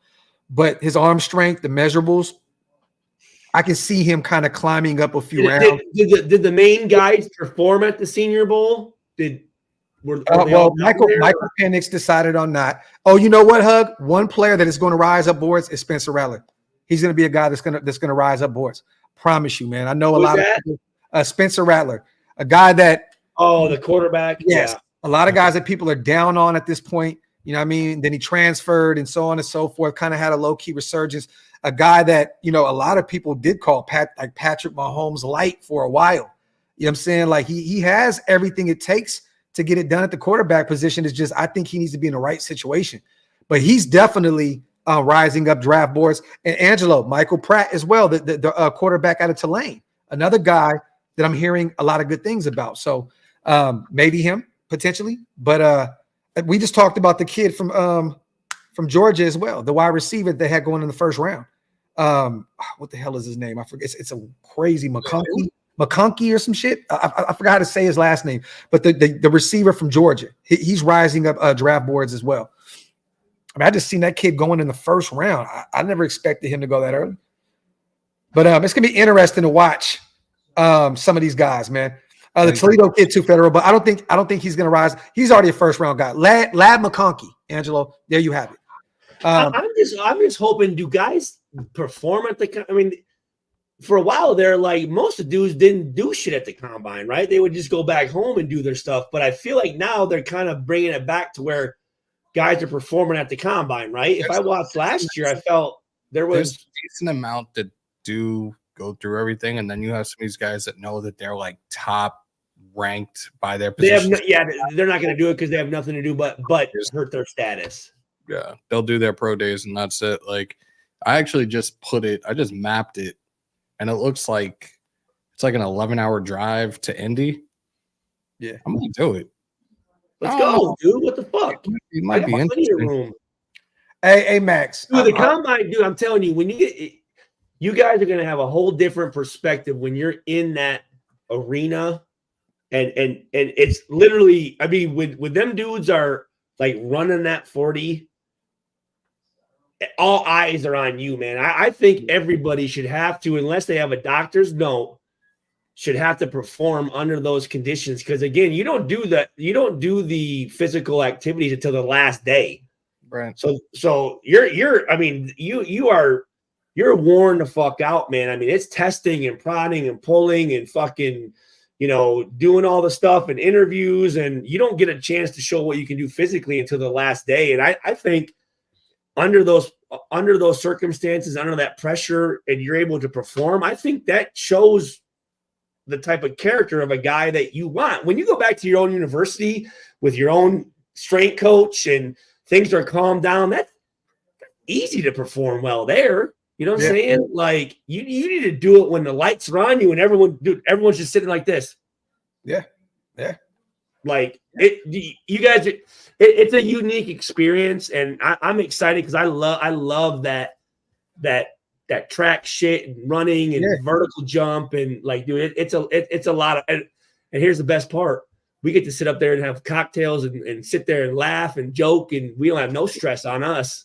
Hey, I love it. I can't wait, bro. I can't wait. I already said I'll be out there for sure. Salute to Max. I'll let the cat out the bag, brother. Illuminor's interview will be tomorrow. He reached out to me today. We already locked that in. But Jakobi Ford has been locked in. We already had the interview locked in. So Jakobi will be on the show. It's Jacoby's a good motherfucker, dude. He is good, bro, and he's a fun, vibrant type dude. It's going to be a fun interview, but we have him. He is a good dude, man. A good, great player, great Raider. Yeah. Great attitude. Always got a smile on his face, man. Yep. He's a good fucking dude, man. But he's supposed to be on this week. Wasted had just had a conversation with him as well. Waste has actually been talking to him. He's been communicating with him and about the show and stuff. So he should be on with us sometime this week, if not the following week. So stay tuned for that. Ryan, I'm definitely going to do a deep dive. I did see that Tom Telesco had an interview on the Sunset Rewind. I haven't got a chance to watch it. I'm going to watch that actually after this and do a coffee and convo on it. What were you saying, Hammer? I was reading it. I was reading about it. Oh, okay. Yeah, I heard it was a pretty good interview. So I definitely want to check that out and watch it. Salute the Raider for life. Baltimore won't let that kid walk. Why would they? You're talking about Justin Matabuki, the defensive tackle. Yeah. I mean, I'm going to tell you, hey, bro, that motherfucker number 14 for the Ravens from Notre Dame is a fucking stud. Oh, Kyle Hamilton's a motherfucking dog, bro. That was my favorite player in that draft, man. I'm telling you, I saw his highlight films. I'm like, I mean, just his pause, his length, and fucking size and everything. But hey, I saw him. I mean, he made play after play after play after play after play after play, dude. Man, yeah. He's a fucking. I would say, to me, if I'm looking at the NFL, he is the premier safety. Yeah, yeah. And Raider for life. This is the thing you got to realize. They got to pay Patrick Queen. They got, Jadeveon Clowney's gone. He's a free agent. I think OBJ is a free agent too. Didn't they only sign him to a 1 year deal? 1 year, $17 million deal. So he's a free agent as well. What is it? What? He didn't produce, bro. He didn't produce this yet. I know. I'm just saying that there's some other guys. They have some free agents that they have to pay. So I don't know who they're going to value. I know that they already signed, the kid that came over, Roquan, to like a big, massive contract. So I don't see them paying Patrick Queen at all. I don't see them paying 2 linebackers. But maybe they don't. Maybe they don't let Justin go. Maybe they pay him. I don't know. But they have some.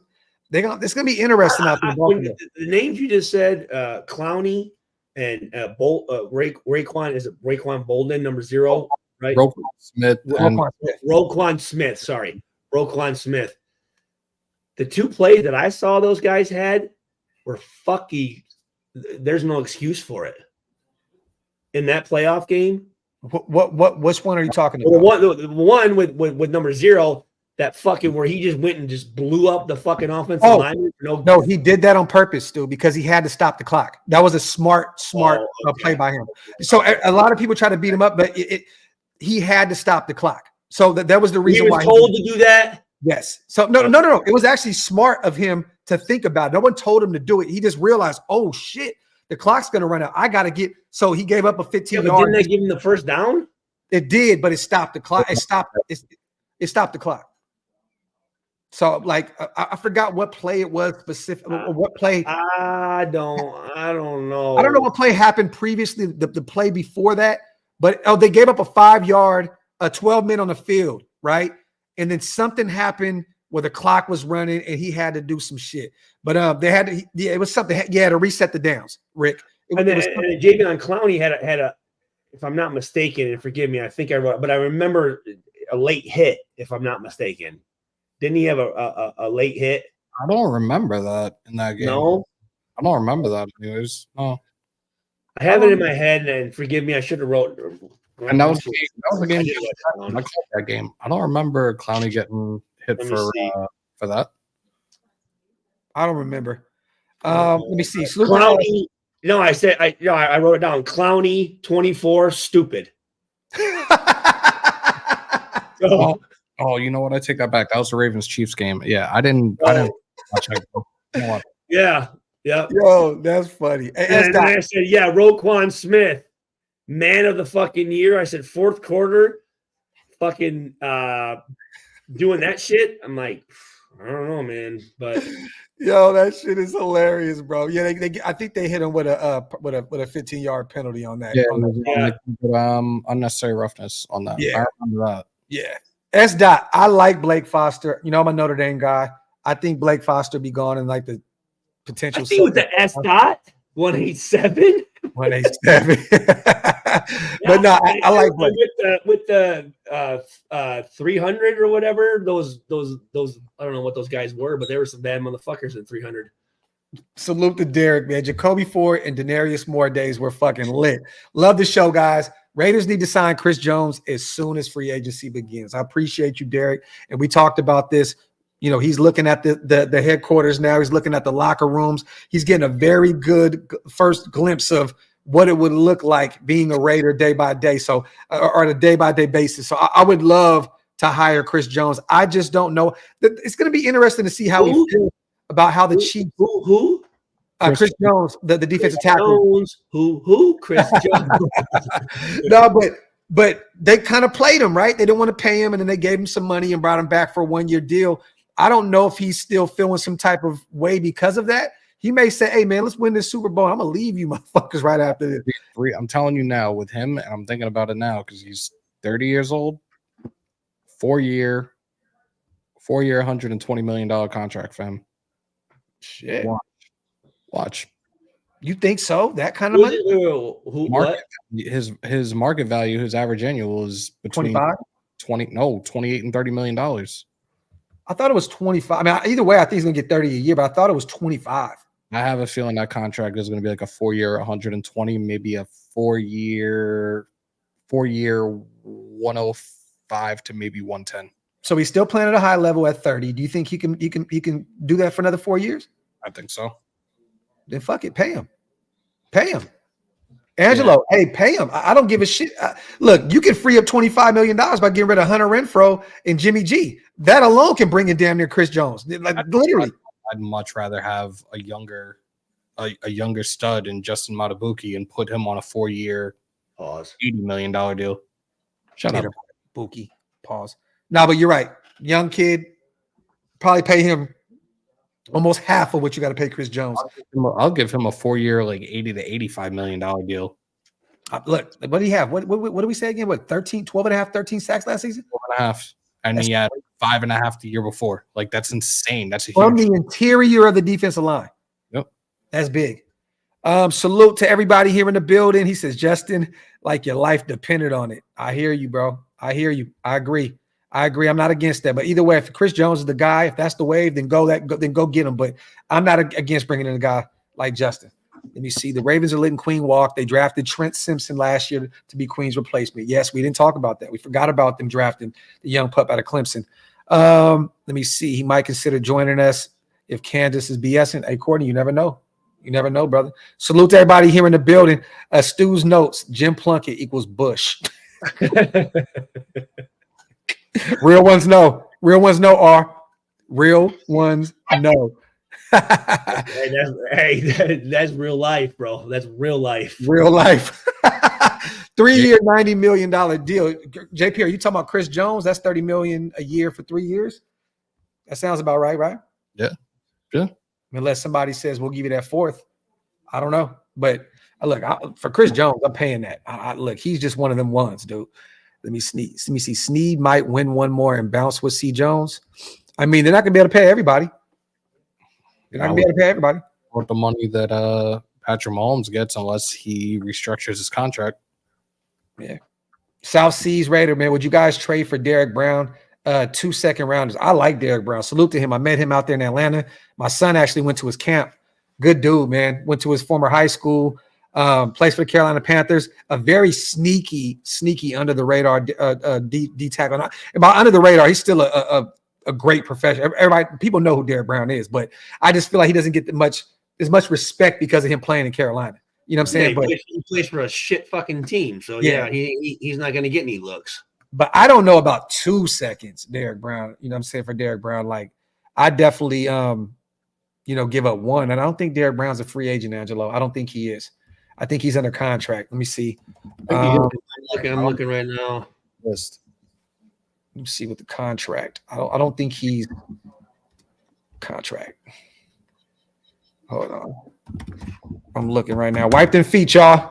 Okay, so signed a 4-year, $23 million contract with the Carolina Panthers. So he's played 4 years. Yeah.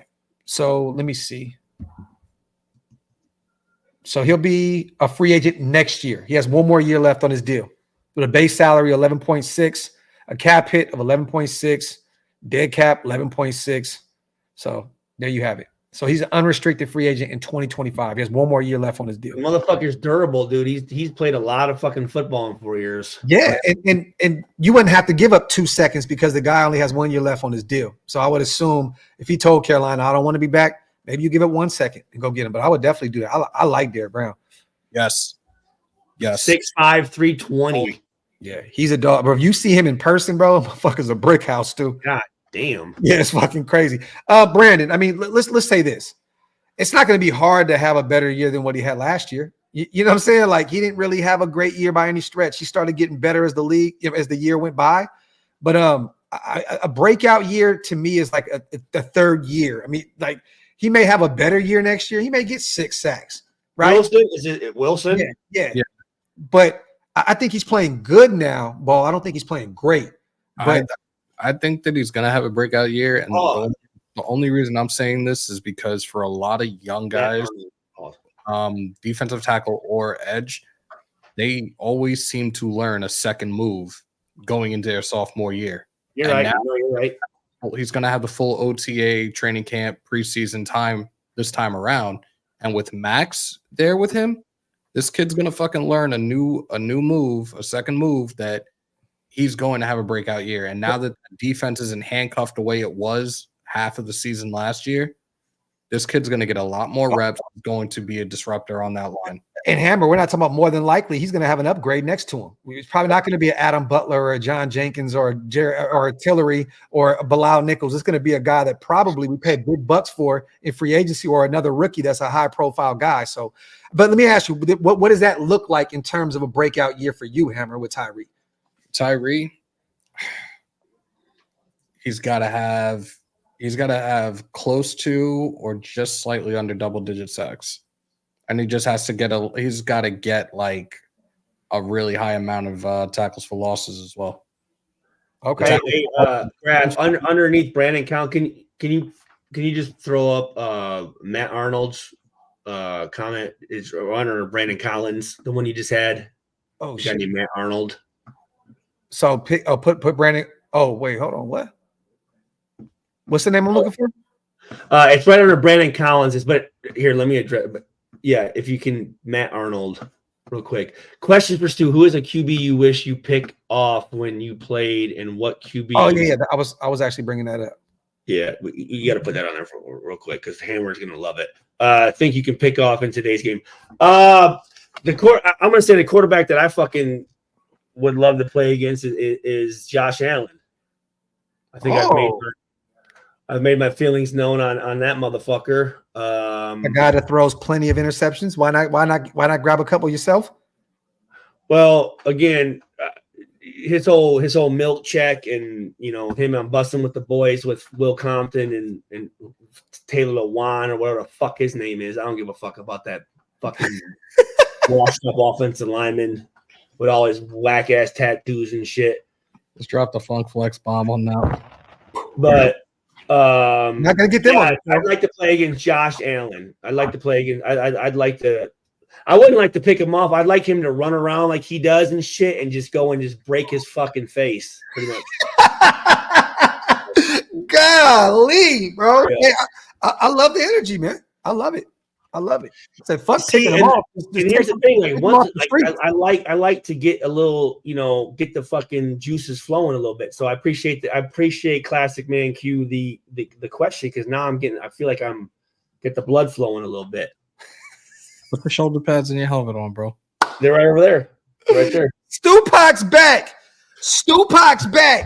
He said, "I'm not trying to sack him. I'm not trying to pick him. I'm trying to take him off the streets." That dude has been a turnover machine the last 2.5 seasons. This shit is fucking frightening to watch. Ill intent, violent. See Chubb. Stu wants what AP wants. Factory, man. Salute to everybody here in the building, man. Let me see what we got going on. Stu got that dog in him.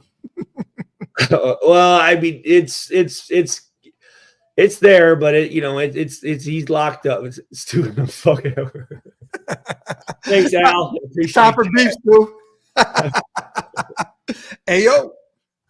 Stu off the top rope through the tables on some deadly shit. Yo, what else you guys got, man? I got a few more minutes, man, before I get out. I gotta go watch this movie with the wife, man. Hey, Hammer, what you got for us? What you gonna watch? We're watching. We went back to watching Ballers. We're watching Ballers again. Oh, okay. Yeah, we're in the first season, but we're doubling back and watching all of them. And what have you watched the new like the King Kong and like Godzilla shit, like the series shit? Right. Have you? Is it good?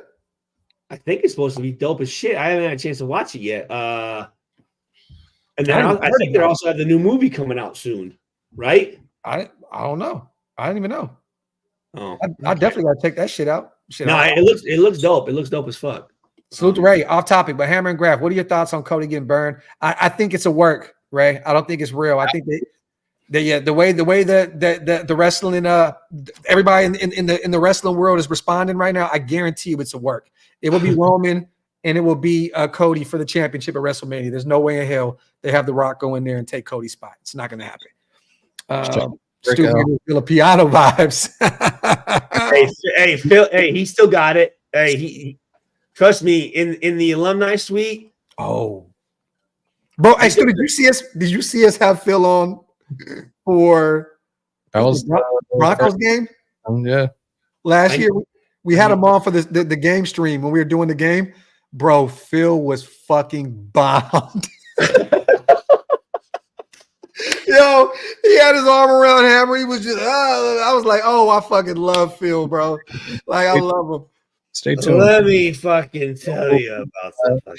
We'll be a guest very, very soon. Yeah, we hung out with him in Vegas as well, man. But Phil, you know what, though? That's the thing. The first time I met him, it was like we knew each other forever. You know what I'm saying? Like, he's just all the like him and fucking Martin. Rob Martin? Yeah. Mm-hmm. Like they're just cool ass dudes, man. Just super cool. I mean, like I'm looking at them going, God damn, these motherfuckers are still like going hard as fuck. It gets me hope because I'm like, yo, I got a whole like 30 more years of having fun. They're still doing it. Shit. Next time you come to the East Coast, his son opened up a new bar down on the shore a couple. Oh, really? Oh, okay. Have to take a trip out there. He's always at bar anticipation out there in Jersey Shore. Are you really gonna fucking drive? I'm thinking about it right now. All right. Well, I'm just telling you, we have, dude. You're more than welcome, bro. For real. We're gonna get on 3-way call, bro, and get it rocking. Definitely something actually. Pause. Salute to Von. No, Getsy has not signed the contract yet, brother. So there's nothing there yet. There's nothing there yet in terms of him signing the deal. Apparently, it's the same thing as Cliff at this point. We're nearing a deal, or see, that's the problem, right? Back in the day, like you only heard it once it was done, and now with how fast media goes, like you're hearing about him flying out and all the interviews, and like it fucking they pump fake us. Yeah, it's the weirdest shit in the world. Real quick on the way out, you guys. Salute to Sweet Jazz. Did not know you were from Sac. Yes, born and raised, South Sacramento, California.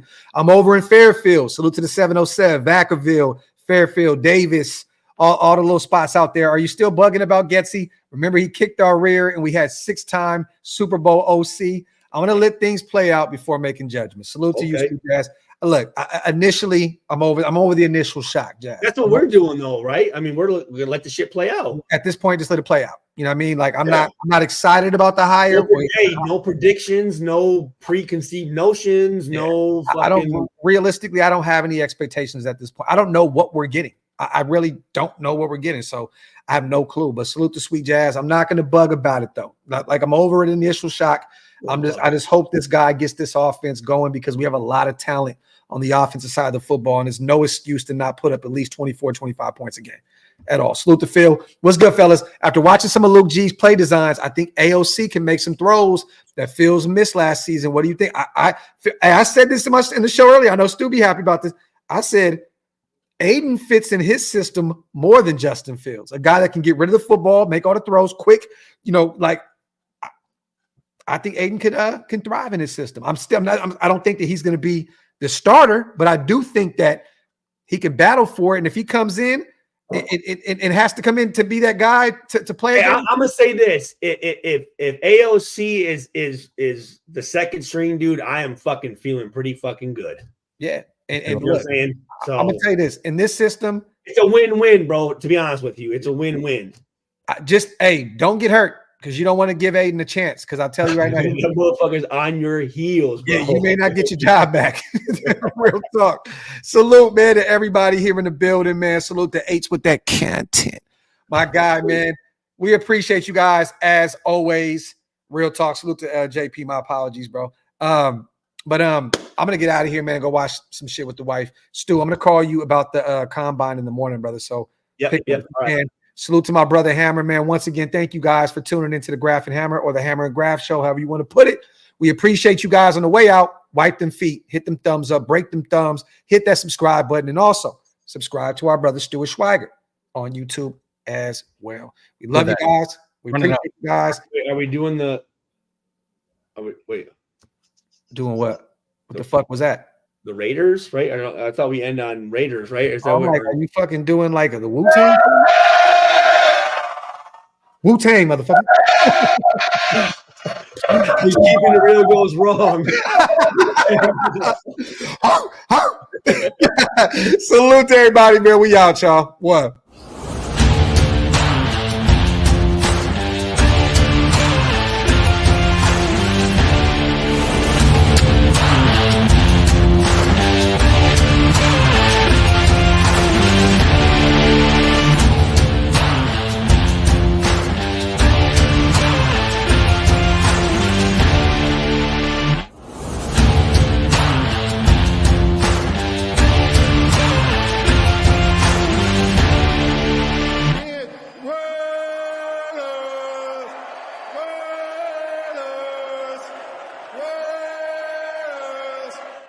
Hey, real quick, y'all.